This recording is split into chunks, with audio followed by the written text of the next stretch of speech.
Hello everyone, welcome back to my channel. So in this video we are going to talk about another advanced option strategy. This strategy is called the box spread. This is a very unique strategy because it attempts to basically lock in a profit on a specific stock that you may hold, because sometimes, for example, for more advanced traders, they may trade options in different exchanges, and it may happen that a specific stock may be selling or buying at a different price than on another exchange, and in that case this strategy is a useful one so that you can lock in a specific profit in order to secure that you can buy on one exchange, sell on the other, and still guarantee a specific profit for yourself.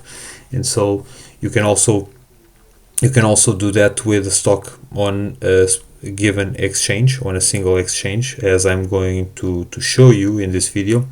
And so basically, whatever happens to the stock price, whether it goes up or it goes down or sideways, you are always guaranteed to have a specific profit.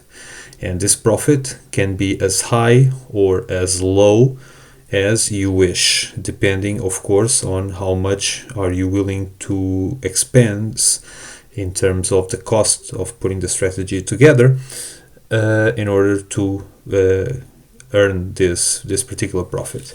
And so that is why, as I say in here, of course the outcome in terms of risk exposure, this is customizable, because if you want to lock in a higher profit, of course that comes also with a higher cost, which must be deducted to your profit. And so you need to make sure that you don't want to lock in a specific profit if that the cost of putting this box spread together is going to be a higher one that the profit you are looking to lock in. And so you have to be careful with that.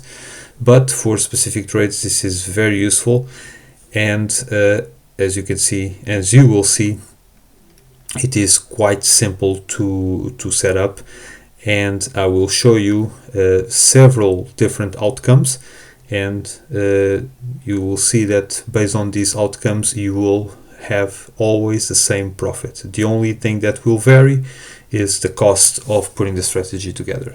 But I'm going to show you right away how this works out. So this strategy consists of putting together a bull call spread, or should I say, you buy a call with a specific strike price, and then you sell another call with a higher strike price, right? And then you buy a put option with the same strike as the call that you bought, all right, as the call that you sold here, and then you will sell a put at a lower strike, which is going to be the same strike as this call that you bought.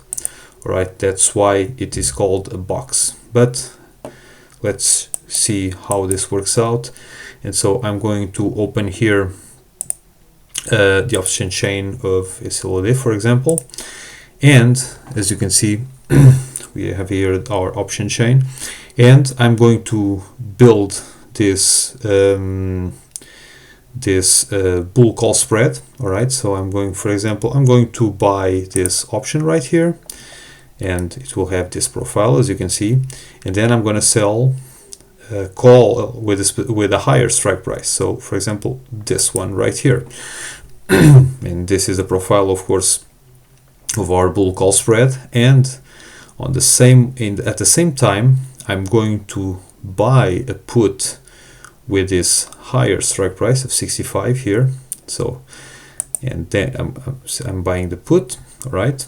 And because, as you can see here, now if I'm going to sell this put at the 64 strike price, so the same strike as our long position on a call, you will see that we will have a straight line, all right? And of course, the slight lump here in terms of the profit and loss, it happens because of this premium or net premium that we will have to pay, all right? But other than that, this line is completely flat, as you can see, and so you will always be able to pocket the profit, which is the difference between the strikes. The difference between these strikes is $1, all right?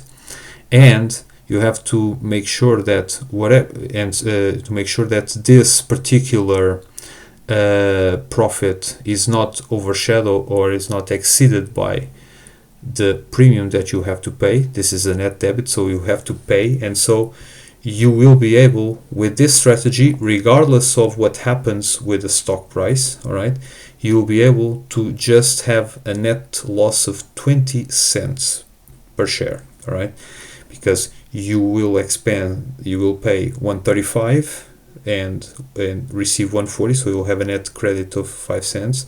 But this one right here, this call that you sell and this put that you buy, right, gives you a net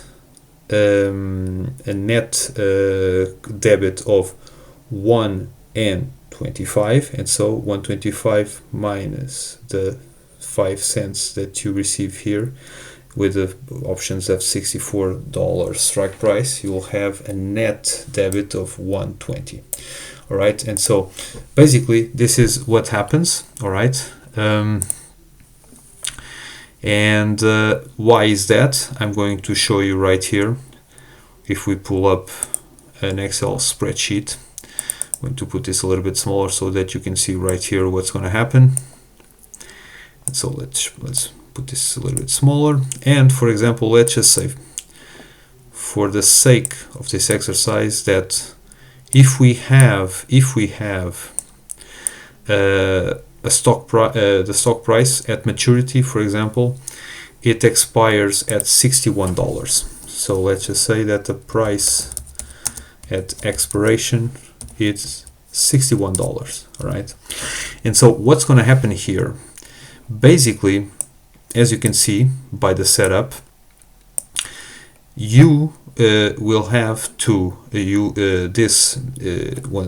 so the options enter into maturity. So what's going to happen is that these calls fall away worthless because they are out of the money, all right?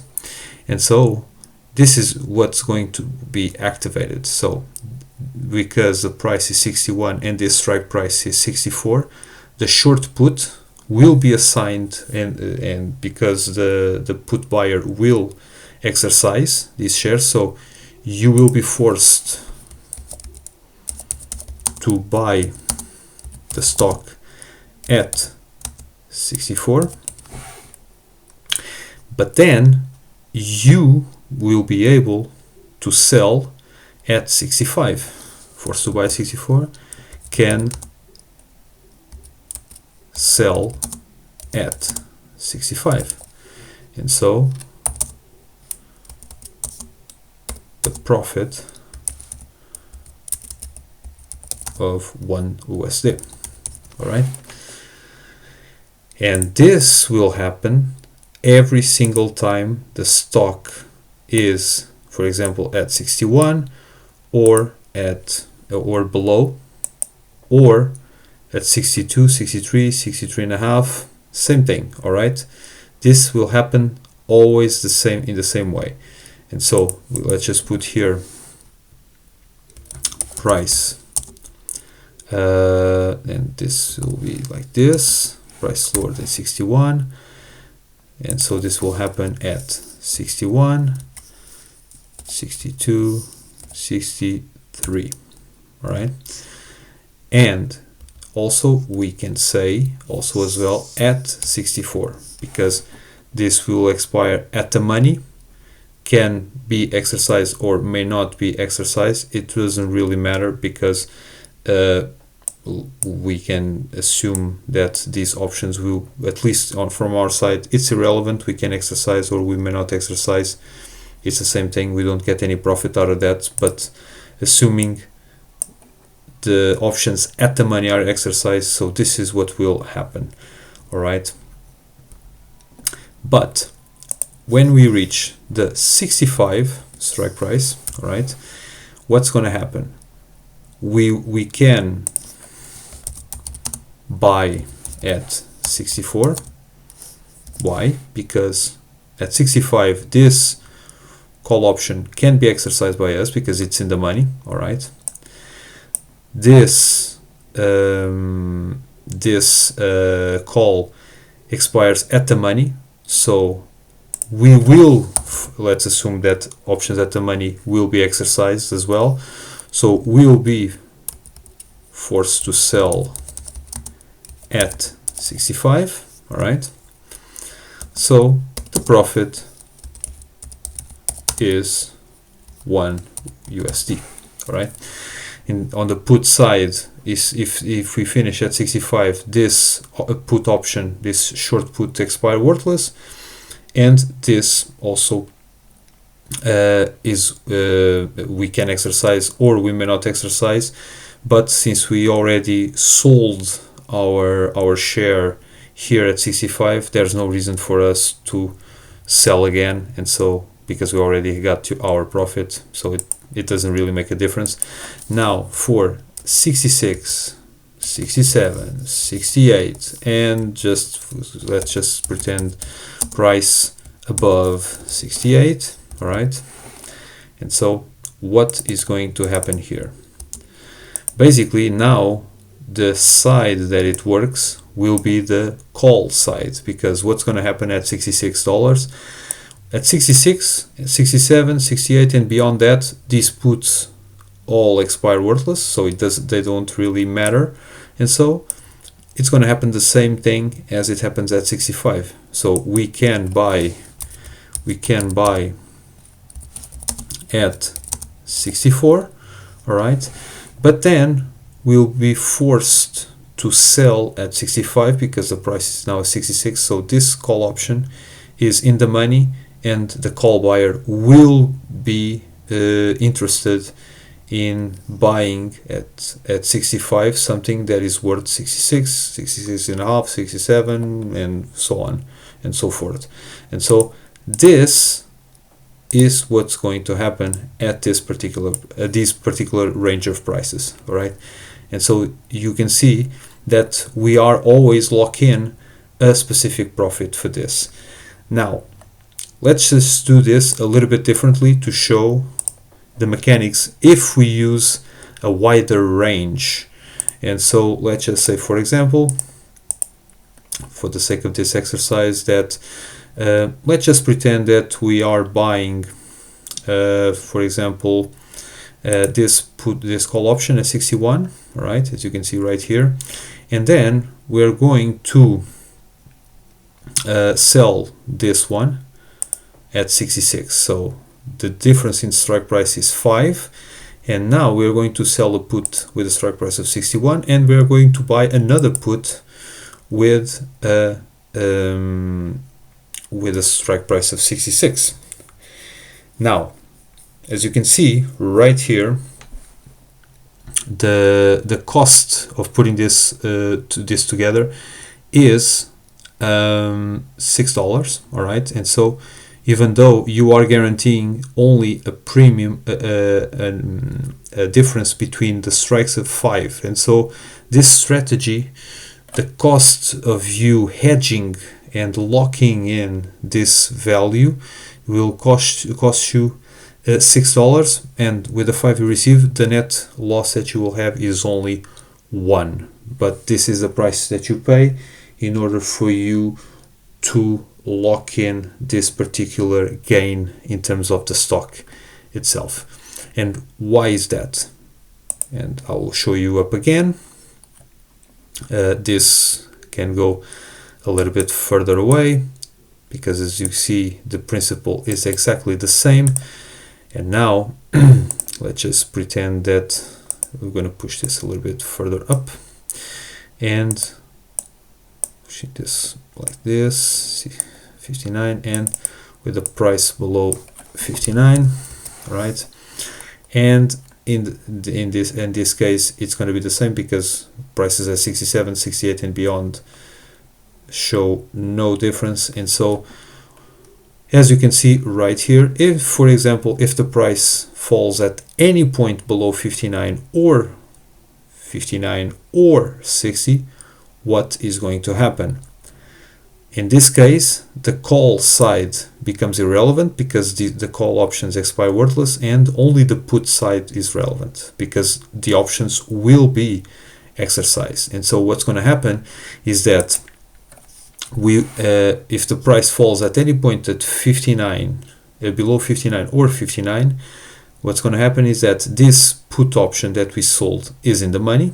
So we are forced, let's just pretend that this is not here, right? What's going to happen is that we are forced to buy at 61 because this put will be exercised by the put buyer, so we'll have to buy at 61. But then we also have bought this put, and so we can sell the stock at 66. So what's going to happen? We have a profit of $5 US, all right? And as you can see right here, this is what's going to happen also for the price at 59, and also the price at 60, and also the price at 61, always, as again, assuming that the options at the money will be exercised, even though of course there is nothing to gain from it, but yeah, basically this is it.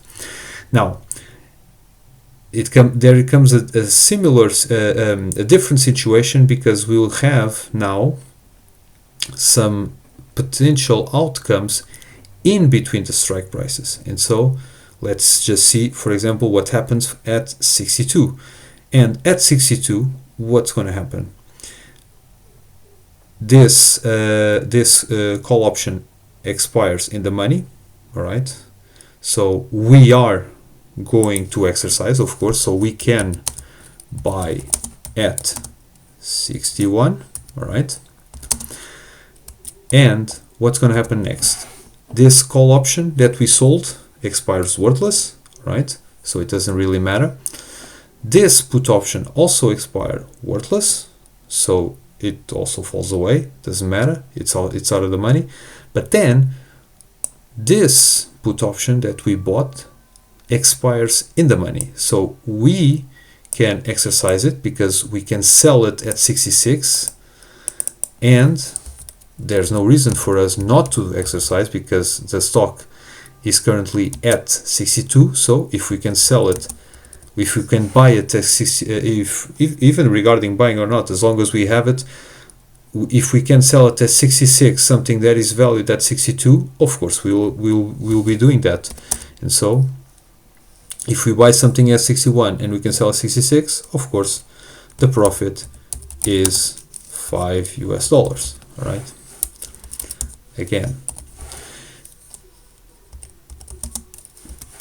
and the same is going to happen here at 63 and 63 and a half, 64, 65, all of this. What's going to happen is that for all of this we will be able to buy the option at the stock at 61 because our call option expires in the money, and our long position in the call option, long call, expires in the money, and our long put also expires in the money. And this is what's going to happen until we reach the 66 strike price, or the 66 stock price at expiration. Because what's going to happen at 66? Well, as you can see, we will be able also to buy at 61, same thing, because our long call is in the money, and then we will be forced to sell because this short call will be exercised by the put buyer, so forced to sell at 66. And of course, because we already sold the 66, there's no reason for us to sell again at 66, all right, with our put option. So we'll just let the put go away without exercising it, and that'll be it. And that's what's going to happen again with the price at 67, 68 and beyond. The put side, the put options expire worthless, and only the call options are in the money. And so with price at 67 and 68 and beyond, we will be able, we have the option to buy at 61, and we'll be forced to sell at 66. And again, we always lock in a profit of $5. And so basically this is what happened.